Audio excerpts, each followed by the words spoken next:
Yo, what is going on, guys? Jack here, and welcome back to episode 77 of our Tracksuit to the Top series here with Lewis FC. And today we have the second round of the Europa League. Last episode was the first round. Obviously, by the fact we are now doing the second round, you guys know what happened. We won. It was quite comfortable in the end. And today we continue marching on as we're going to be taking on Fenerbahce. Just the one game to tell you guys about since the last episode. A good 3-1 win against Newcastle. Sonogo, Lewis and Iheanacho with the goals.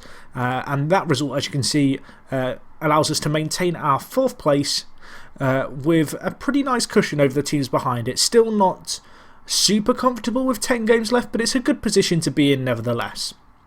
So anyway, let's get straight into today's game. Not too much to talk about. The only 2 players missing who are kind of key players in our side are Juan Carlos Leon, the Mexican who broke his ankle, and also a player who I don't know, I don't feel like I show too much love to, and that's China, the Brazilian centre mid who we signed from Mexico a few years ago. He's currently out. I think he broke his wrist, so he's actually been out for quite a long time. I don't feel like I talked about that in a video, just because obviously we've had a fair few players missing for various reasons, and I guess the fact that Juan Carlos Leon was injured kind of overshadowed China's injury, but both are fairly significant in terms of how they impact how our team plays. Anyway, we'll see how we get on here. Fenerbahce, of course, the Turkish Titans. Can we get off to a good start? Harian buries it. That's the start we were looking for. 1-0 up in this home leg. 67% of possession. We have had a very, very good start here. Ball whipped in by Sonogo, back from the African Cup of Nations, and looking very, very sharp. Really pleased with how Sonogo's got on recently. He's been one of a few players in our team who have been touted to move on to bigger kind of teams, I guess, and really kind of challenge for I guess first team spots in Champions League sides, but he and those other players, I guess, have been very patient. They've been willing for me to tell them, we need to wait for an offer that comes in for you that's good enough, or in other cases I've told the players we are going to qualify for the Champions League this year. And so far, obviously, we look on course to do that, although we're on the attack here. Matthew Lewis with a real chance, blocked away. And that was a chance to make it 2-0. Can we make anything from the set piece? No, we can't. Suarez on the ball. Suarez, of course, a great player in terms of his attributes, in terms of how he looks. Signed him for £20 million, the club's record transfer. And really, the only return we've had from him on that money was the hat-trick he got against Arsenal. Since then, he's not really used that as a catalyst, I guess, and as something to get his momentum going. And Iheanacho with a goal there. But no, so Suarez, he's just not really kicked on. He's not done a lot. And as a result, we've gone back to the true and tested method of playing Iheanacho and Matthew Lewis in the final third. Suarez has occasionally played the centre attacking mid-role, and that's where he plays today. But there's something oddly, I want to say romantic, not in terms of literally romantic, but in terms of quite poetic, I guess, in the fact that Iheanacho and Matthew Lewis, who of course played alongside each other in the Championship and tore that league apart, are still playing alongside each other at a much higher level now. They've really stepped up as a pair. They're the duo. They're the big men on campus in the side. The players who have been at the team for a while. They've kind of progressed as players over the last few years. Both have improved. They've worked off each other. And I feel like they have this really, really good understanding. It's kind of like, this is going to sound like a really odd analogy, but it's like Dwight Yorke and Andy Cole. It's just, they just work together. Obviously, they're not like Andy Cole and Dwight Yorke because they came from the Championship. But in terms of the fact it's 2 players who just seem to have such a great understanding, and whenever they play alongside each other, they seem to be capable of getting goals. And getting goals is what they've done so far this game, of course. We are 2-0 up here. Can we continue on? Fenerbahce on the attack here. Korea, some guy with a crazy name, Bayram, scores there for them and makes it 2-1. 13th goal of the season for him. Korea, the assist maker there. I feel like Korea, is he Argentine? I feel like he might be an Argentine centre attacking mid. He plays at Atletico. Might be wrong. Answers on a postcard if you know who it is. I'm assuming it's that Korea if it is him. Battigelli, speaking of Argentine midfielders, with a knock. We'll bring in Paul Scholes into that ball-winning midfielder role. We're going to bring on Shei Ojo into the final third. Shei, of course, a player who, like a few others, has been at the club a while, joined us in League One, and it's great to see some of these players who have improved during their time at the club, players who were released by Premier League sides and basically told, no, you're not going to be good enough at this level, really come into our side down in the lower leagues, work their way up, develop as players because they were given that first team exposure they weren't given at the bigger teams, and kind of realise their potential and now be in a situation to compete at the level that they were once told they weren't going to be able to play at. But anyway, 2-1 here would be a very, very good result. I'd be pretty pleased with that. Players look pretty confident all in all, you know, there's no real worries. I'm going to take off Matthew Lewis, who's had a bit of a poor game. We're going to bring on Alex Samuel just for the last 10 minutes. Of course, Alex Samuel grabbing a goal last time out, so maybe he can do the same here in the Europa League. Maybe this is his tournament, although I say that Matthew Lewis is the top goal scorer in this tournament, so for Samuel to take it away from him is going to be one hell of a feat, as we have a chance. But it was saved away. I think that was Suarez with the effort. A good chance there. Would be nice to maybe grab one more, because 2-1, whilst not a bad result, it would still be a high pressure kind of tie, I guess, going into the second leg of the Europa League second round. And actually Fenerbahce looked like they could have been in there, but the flag is raised, and that's probably going to be all she wrote unless there's a late opportunity here. It's a good performance. We've definitely been the better of the two sides. The fact we had 3 clear-cut chances and only scored 2 is a tad disappointing. The fact that Fenerbahce themselves didn't have too many clear opportunities and are going to get an away goal is equally disappointing. But at the end of the day, we got a win in a tricky tie, and I can't complain much more about that. And I mentioned this a few episodes ago that I thought we might be still at the American Express Stadium. We are at the Lewis Stadium. I'm just crazy. So I think it must have just been a case that for the group stage we couldn't move stadium, because we certainly are in the Lewis Stadium now for the kind of knockout stages. But anyway, 2-1 win there. Same as last episode, guys. I'm going to obviously not play the midweek game on video, but I will join you guys for the second leg in just a second, and hopefully in the meantime we can get a win against 12th place Brighton. Okay guys, so it is time for the second leg here of this second round. Obviously Fenerbahce now playing at home, 2-1 after the first leg. Just one game to tell you guys about in between. We lost 2-0 against Bradford, which is actually the second time that we've lost between our European Cup knockout round games. Of course, last round where we took on CSKA Moscow, we lost 2-0 to Hull between the fixtures. So that's a little bit concerning, because obviously teams behind us in the league, as you can see, aren't miles away. We still do have quite a nice cushion, however, for now at least. Anyway, let's get into today's game. I've already accidentally locked in my squad because I was just too excited to get into the game and so sat mashing the spacebar. You can see Correa is the Argentine who I feel like he plays at Atletico, but this must be a different career. Who knows? Answers on a postcard. Oh, mind you, this is pre-update. Did he get transferred in real life? This is the issue with FM. When you get too far into the future, you lose track of who actually plays for who and what's going on. It all kind of blurs into one. But Salah playing for them. They've got Brian Oviedo. They've got some fairly big players here, Fenerbahce, so they're not going to make it easy for us. But we do carry that 1-0 lead, or 1-goal lead in from the first leg, where of course it finished 2-1. Looking at our team, pretty standard. Sonogo, Allen, Scholes in midfield, Suarez, Lewis and Iheanacho, kind of a front trio, and then at the back we go with Pedrera, Insua, Harayan and Romero, with Kouakou in goal. So let's see how we get on today. 2-1 after the first leg. Away goal early on would be very useful. Obviously if we were to lose this 1-0, that would be disastrous, because we'd go out on away goals. So we do kind of need to score here. We're not the best defensively, so our kind of general approach in football, and I guess it's been a philosophy throughout this save, has just been to outscore the opposition. And Paul Scholes getting a knock immediately is not ideal, but we'll just bring on Shea Ojo, I guess, to play that centre mid role for us. But yeah, hopefully we can get a win here. This is not going to be easy, but we got a good win in the first leg.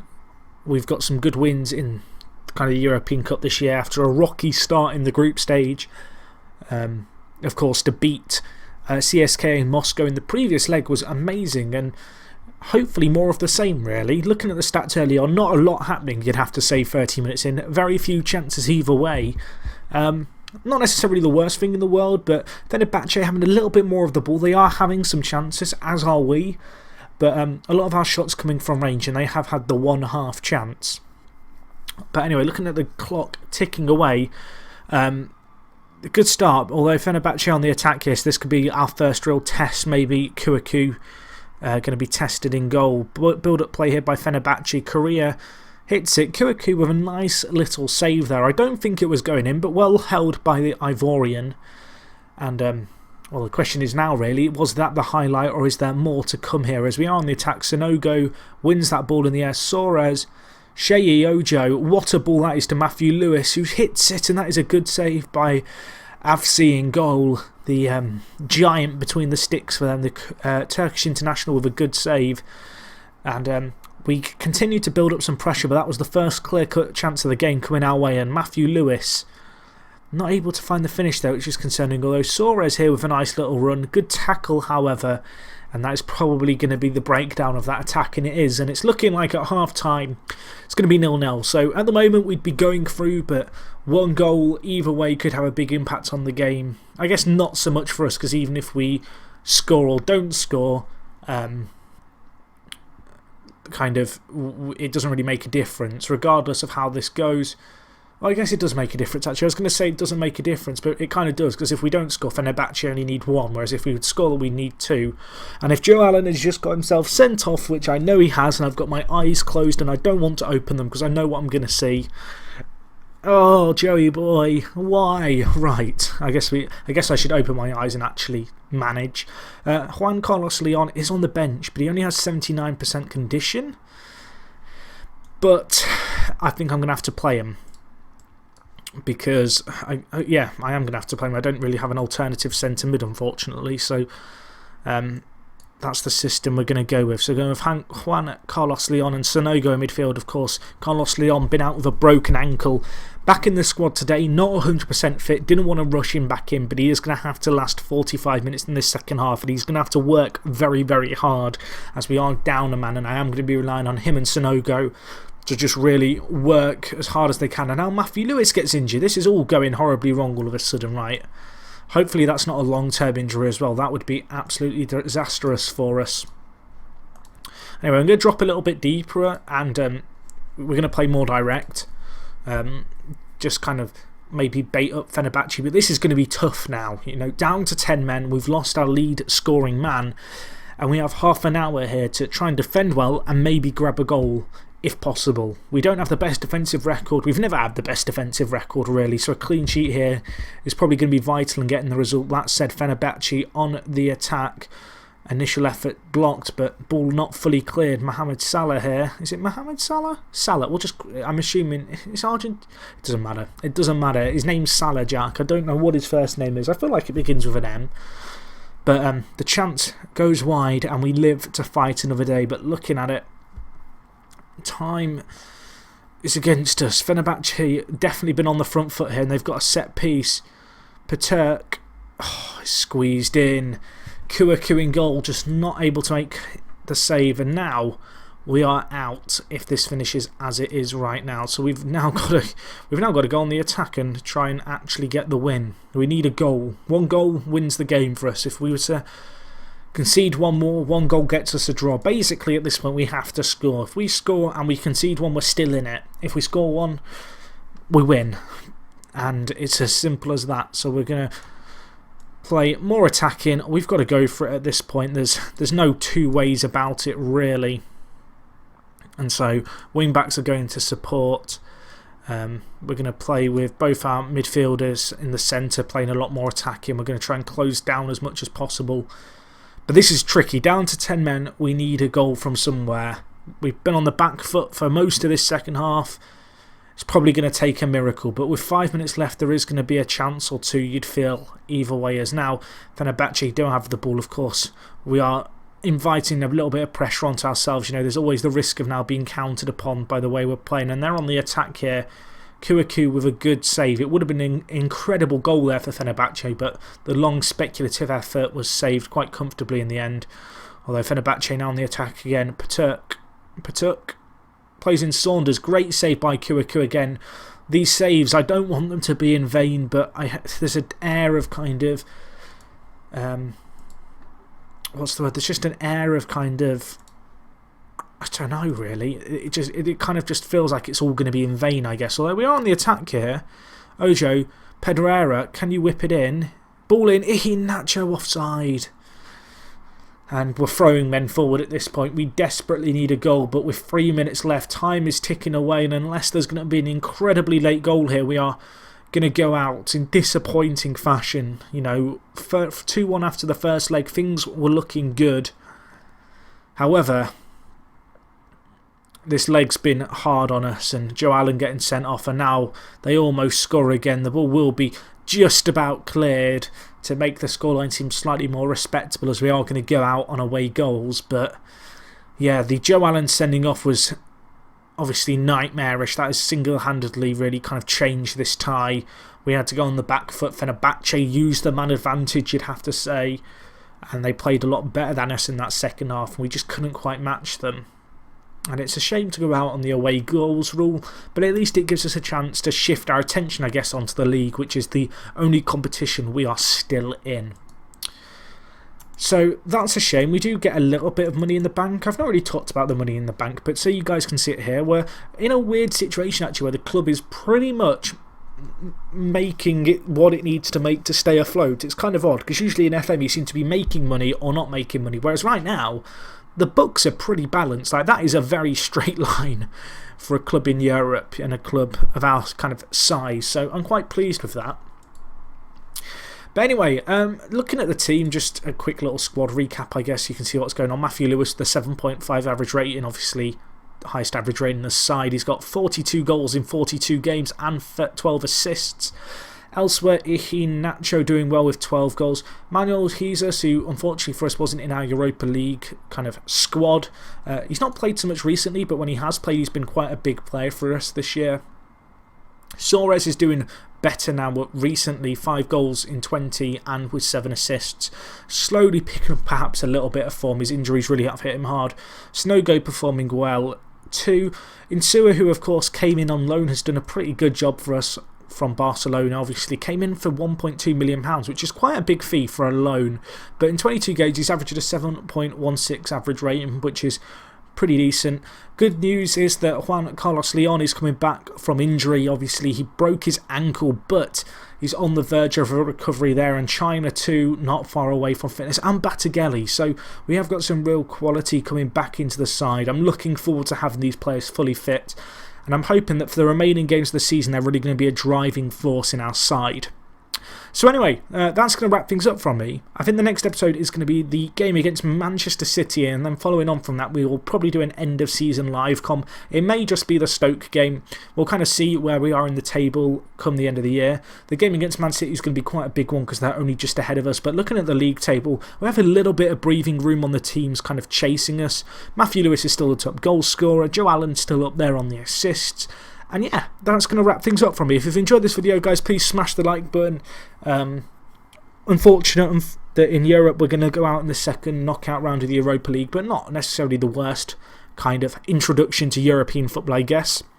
And yeah, that wraps things up. So thank you so much for watching. If you have enjoyed, as I mentioned before, smash the like button. And other than that, it is me, Jack, and I'll see you next time. I'm out.